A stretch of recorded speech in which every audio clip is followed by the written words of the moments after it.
Assalamualaikum warahmatullahi wabarakatuh. Apa kabarnya anak-anakku? Alhamdulillah ya, dalam keadaan sehat walafiat. Sebelum belajar, marilah kita membaca basmalah dulu. Bismillahirrohmanirrohim. Hari ini kita akan mempelajari tematik pembelajaran 6 ya. Silakan dibuka buku paketnya halaman 52. Kemarin kita sudah mengetahui tentang sejarah Sumpah Pemuda ya. Sekarang kita akan membaca tentang sejarah Kongres Perempuan Indonesia. Kongres Perempuan Indonesia merupakan salah satu gerakan yang diadakan oleh kaum perempuan Indonesia pada tahun 1928 sampai 1941 dalam upaya membantu memperjuangkan kemerdekaan Indonesia sekaligus untuk memperjuangkan hak-hak perempuan dan menentang diskriminasi.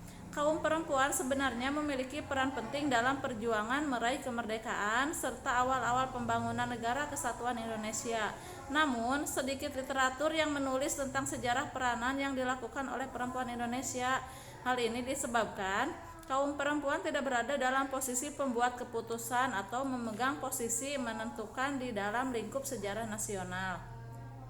Selain itu, di dalam perjuangan nasional, kaum perempuan lebih memperjuangkan kepentingan keluarga, perempuan, masyarakat secara umum serta tidak ingin menonjolkan diri di lingkup perkumpulan laki-laki. Pada masa penjajahan, para perempuan Indonesia membuat suatu wadah untuk mewakili suara-suara kepentingan kaum perempuan dalam berjuang menentang kolonialisme dan juga untuk mengubah keadaan seluruh kaum perempuan di Indonesia. Kemudian, para perempuan Indonesia mengadakan Kongres Perempuan Indonesia. Kongres Perempuan Indonesia merupakan upaya perjuangan kaum perempuan menuju kehidupan perempuan yang lebih baik. Beberapa istri tokoh pergerakan nasional seperti istri Ki Hajar Dewantara, Siti Sundari, Suyatni, dan lain-lain mempelopori perkumpulan perempuan Indonesia atau gerakan perempuan. Unsur-unsur kewanitaan pada organisasi pemuda seperti Wanita Tomo atau Budi Utomo Putri Indonesia, Wanita Taman Siswa, dan Putri Mardika diajak bergabung. Kongres Perempuan Indonesia dilaksanakan sebanyak 4 kali, yaitu yang ke-1, Kongres Perempuan Indonesia 1 diadakan pada tanggal 22 sampai 25 Desember 1928 di Yogyakarta. 2. Kongres Perempuan Indonesia 2 diadakan pada tanggal 20 sampai 24 Juli 1935 di Jakarta. 3. Kongres Perempuan Indonesia 3 diadakan pada tanggal 25 sampai 28 Juli 1938 di Bandung. 4. Kongres Perempuan Indonesia diadakan pada bulan Juli 1941 di Semarang. Dalam kongres tersebut dihasilkan beberapa keputusan yang menyangkut hak-hak perempuan dalam mendapatkan pendidikan dan kesehatan, hak berpolitik dan berorganisasi, serta hak-hak perempuan lainnya. Hari pertama pada Kongres Perempuan Indonesia 1 yaitu tanggal 22 Desember ditetapkanlah sebagai Hari Ibu ya, seperti yang sering kita peringati setiap tahunnya. Baiklah, di sini ada lagu Gugur Bunga. Lagu Gugur Bunga ini adalah salah satu lagu nasional Indonesia ya.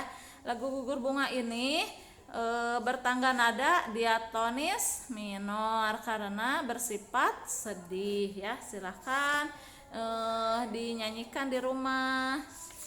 Setelah dinyanyikan, marilah kita ke halaman 56. Lagu daerah termasuk lagu-lagu perjuangan, termasuk budaya nasional yang harus dilestarikan terutama oleh generasi muda ya. Pasti setiap daerah mempunyai lagu daerah masing-masing. Nah, dari jumlah lagu daerah itu kita bisa mengelompokkannya menjadi budaya nasional ya, yang harus dilestarikan ya untuk bagi pemuda-pemuda penerusnya. Apakah sebenarnya yang dimaksud dengan budaya nasional? Budaya nasional adalah budaya yang dihasilkan oleh bangsa Indonesia sejak zaman dahulu hingga kini sebagai suatu karya yang dibanggakan dan memiliki kekhasan bangsa Indonesia.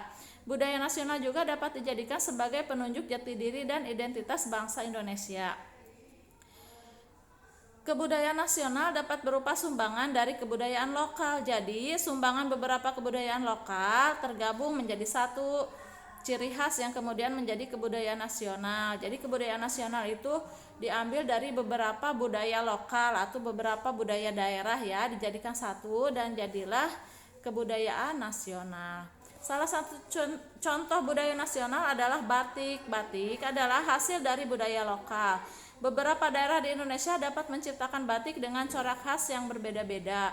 Batik kemudian diangkat menjadi salah satu pakaian nasional. Hal tersebut menunjukkan bahwa budaya lokal dapat menjadi budaya nasional. Kebudayaan nasional yang terus dijaga dengan baik akan memberikan dampak baik bagi suatu bangsa seperti menguatnya jati diri dan ideologi bangsa. Beberapa upaya yang dapat dilakukan untuk menjaga kebudayaan nasional adalah mengajarkan budaya daerah dan budaya nasional kepada generasi muda melalui pengajaran secara formal dan non-formal. Mengembangkan budaya daerah dan budaya nasional melalui acara-acara kebudayaan, serta mempelajari situs-situs sejarah dan budaya sehingga dapat mengenal kebudayaan daerah lebih dalam.